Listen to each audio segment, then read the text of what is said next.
Hello, good morning dear student. कैसे हैं आप सभी। तो आज हम बात करेंगे जो नेक्स्ट टॉपिक है उसके बारे में, जो कल हमने बात की थी वैद्युतिकी के बारे में और उसका इंट्रोडक्शन दिया था। आज हम उसी से रिलेटिव जो हमारा फर्स्ट टॉपिक है आवेश, उसके बारे में बात करेंगे। तो चलिए स्टार्ट करते हैं।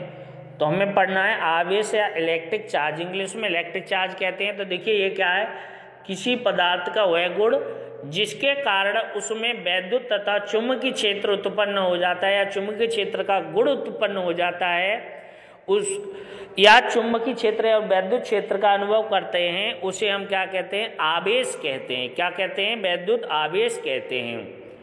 यह अदिश राशि है। इसका एसआई पद्धति में मात्रक कूलम होता है तथा सीजीएस पद्धति में बेटा हमारा क्या होता है, सीजीएस पद्धति में स्टेट कूलम होता है। क्या होता है, स्टेट कूलम होता है। और अगर हम इनकी बात करें तो हम बात कर रहे हैं बेटा आवेश के प्रकार की। तो यहाँ देखते हैं बेटा आवेश दो प्रकार का होता है, एक धनावेश और एक ऋण आवेश। इस धनावेश को हम क्या बोलते हैं, पॉजिटिव चार्ज। क्या बोलते हैं, पॉजिटिव चार्ज। और ऋण आवेश को बोलते हैं हम बेटा, ऋण आवेश को बोलते हैं हम निगेटिव चार्ज। अगर हम बेटा यहाँ पर किसकी बात करें, ऋण आवेश की बात करें, तो ऋण आवेश को हम बोलते हैं बेटा यहाँ पर निगेटिव चार्ज। क्या बोलेंगे, निगेटिव चार्ज। क्या बोलेंगे बेटा हम, निगेटिव चार्ज। तो जब तक हम ये समझना है हमें क्या बोलना है, निगेटिव चार्ज बोलेंगे। समझ में आ रहा है। उसके बाद अगर हम बात करें तो यहाँ पर क्या होता है कि जब कोई परमाणु इलेक्ट्रॉन देता है तो उस पर धनावेश आ जाता है। इससे हम क्या बोलते हैं बेटा, कैटायन बोलते हैं। यानी जब कोई परमाणु है इलेक्ट्रॉनों को दे रहा है तो कैसा आवेश आ जाएगा, उस पर धनावेश आ जाएगा। जैसे मैं लिखूं Na, मैं इसको लिखूं, क्या लिखूं कि N, अगर मैं यहाँ पर समझना चाहूँ तो मैंने लिखा है Na+। इसका क्या मतलब है कि अगर मैं इसका एटॉमिक नंबर देखूं तो 11 होता है, तो मैं इसे करूंगा तो 2, 8 और 1 आ जाएगा। तो ये जो इस पर एक्स्ट्रा इलेक्ट्रॉन्स है 1, उसे डोनेट करेगा। तो जनरली हमको ये समझना है बेटा, जिन्होंने केमिस्ट्री पढ़ी है, कि जो भी मेटल्स होते हैं वो ऑलवेज क्या है, हमेशा इलेक्ट्रॉनों को क्या करते हैं, दान करते हैं, दे देते हैं। यानी अष्टक पूर्ण करने के लिए, अपने ऑक्टेन पूर्ण करने के लिए दान कर देते हैं, और जो अधातु हैं वो एक्सेप्ट करते हैं। तो इसीलिए हम कहेंगे एक ने जब दिया तो दूसरे ने लिया। हम ये समझ सकते हैं कि आवेश हमारा दो प्रकार का होता है, धन आवेश और ऋण आवेश। यानी एक इलेक्ट्रॉन देता है और एक लेता है। जो देता है उस पर धन आवेश आ जाता है और जो लेता है उस पर ऋण आवेश आ जाता है। धन आवेश को कैटायन बोलते हैं, ऋण आवेश को एनायन बोलते हैं। आगे हमें समझना है बेटा कि सीजीएस पद्धति में जो होता है आवेश का मात्रक क्या होता है, स्टेट कूलम होता है। और इस स्टेट कूलम को अगर हम समझना चाहें तो हम यहाँ पर शॉर्ट में यहाँ पर ऐसे लिख देंगे कि 1 कूलम = 3.0 × 9 स्टेट कूलम होता है। क्या होता है, स्टेट कूलम होता है, जो वैल्यू हमारी यहाँ दे रखी है। आगे अब हमें समझना है बेटा आवेशन की विधियाँ। जिसे अगर किसी ऑब्जेक्ट को मुझे क्या करना है, चार्ज करना है, तो उसे कैसे कर सकता हूँ, क्या क्या मेरे पास तरीके हो सकते हैं। यानी सीधे सीधे हम कह सकते हैं एक वस्तु से दूसरी वस्तु को चार्ज को देना क्या कहलाता है, आवेशन कहलाता है। क्या कहलाता है, आवेशन कहलाता है। तो सबसे पहले हम आवेशन मेथड ऑफ चार्जिंग को समझते हैं। तो यहाँ पर जनरली 3 मेथड यूज किए जाते हैं, घर्षण द्वारा आवेशन, चालन द्वारा आवेशन और प्रेरण द्वारा। यानी हम यहाँ पर 3 तरीके से यूज कर सकते हैं। अगर किसी ऑब्जेक्ट को अगर हमें चार्ज करना है तो इसके 3 मेथड हमारे हैं जिनको हम समझ सकते हैं। तो पहले हम बात करें यहाँ पर कि घर्षण द्वारा आवेशन कैसा किया जाएगा। तो देखिए जब किसी ऑब्जेक्ट को दूसरे ऑब्जेक्ट पर रगड़ा जाता है, घिसा जाता है, तो वो हीट यानी एनर्जी प्रोड्यूस हो जाती है और उस एनर्जी को हम क्या कहते हैं, आवेश कहते हैं, चार्ज कहते हैं। और ये चार्ज बेटा कितने प्रकार का होता है, 2 प्रकार का होता है, धन आवेश और ऋण आवेश।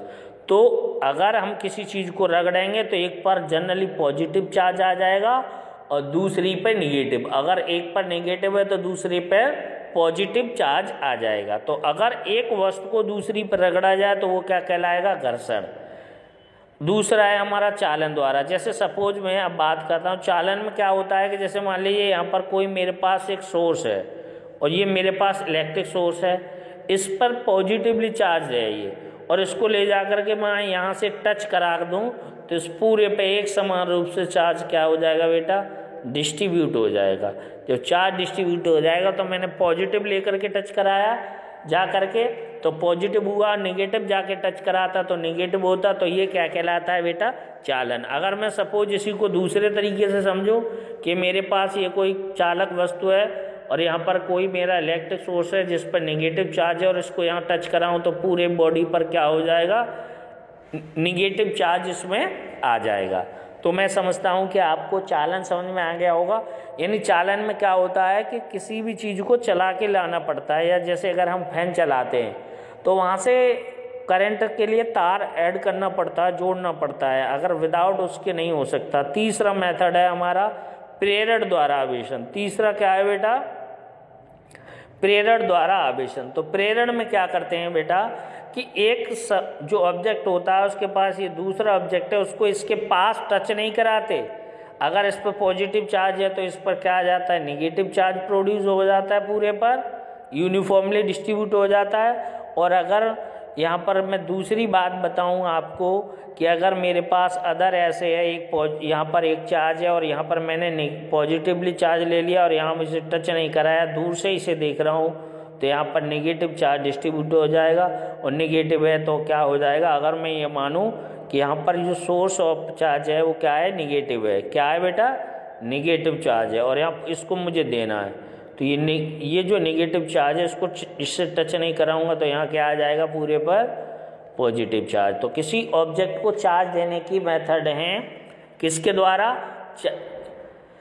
चालन द्वारा, यानी घर्षण द्वारा, चालन द्वारा और प्रेरण द्वारा। आगे हम बात करें बेटा आवेश के जो गुण हैं, यानी हम सबसे मेन चीज़ हमारी है आवेश के गुण। तो आवेश के गुणों को हम बात करें तो आवेश के मुख्य रूप से ये 5 गुण होते हैं। सबसे पहले हम बेसिक प्रॉपर्टी ऑफ चार्जेस के बारे में, तो सबसे पहले आकर्षण अथवा प्रतिकर्षण, आवेश का संरक्षण, आवेश का क्वांटीकरण, आवेश की योज्यता और आवेश का वेग का प्रभाव। तो ये सारे जो भी हमारे 5 पार्ट्स हैं वो क्या है, इनके गुण हैं, किसके, आवेश के।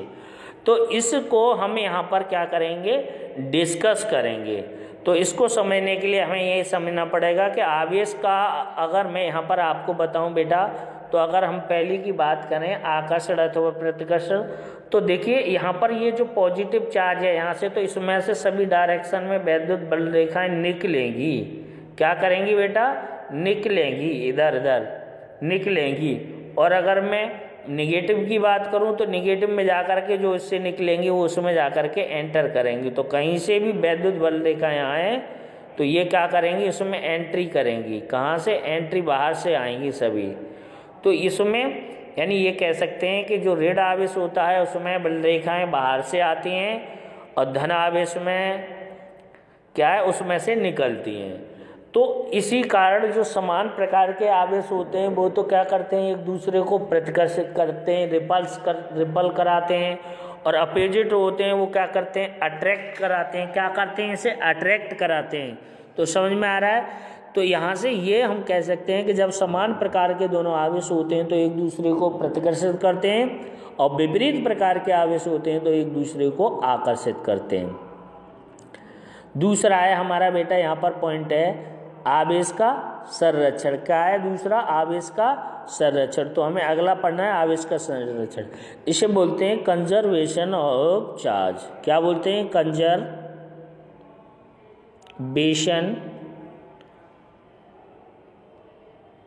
Of charge. किसका, चार्ज का। किसका पढ़ना है हमें, कंजर्वेशन ऑफ चार्ज। तो इसको हमें समझना है।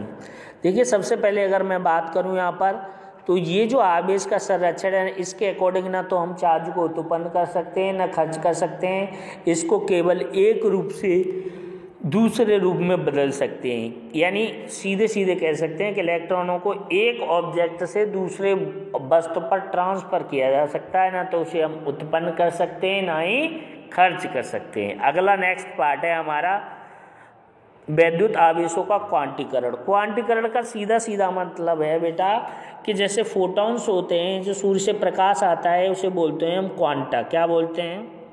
क्वांटा। क्वांटा का मतलब होता है फोटोन। क्या होता है? फोटोन। तो क्या होता है? फोटोन। उस फोटोन यानी एक टुकड़ा होता है, उसकी एनर्जी हमने निश्चित रखी है। उसी तरीके से यहाँ पर क्वांटीकरण में भी एक आवेश होता है। अगर एक ऑब्जेक्ट अगर किसी वस्तु कोई वस्तु आवेश को लेगी या देगी तो इंटीग्रल मल्टीपल यानी पूर्ण गुणज के रूप में लेगी। 1 लेगी, 2 लेगी, 3 लेगी, 4 लेगी। ऐसा नहीं कि आधा ले लिया, EY3 ले लिया, EY5 ले लिया, EY2 ले लिया, ऐसा पॉसिबल नहीं है।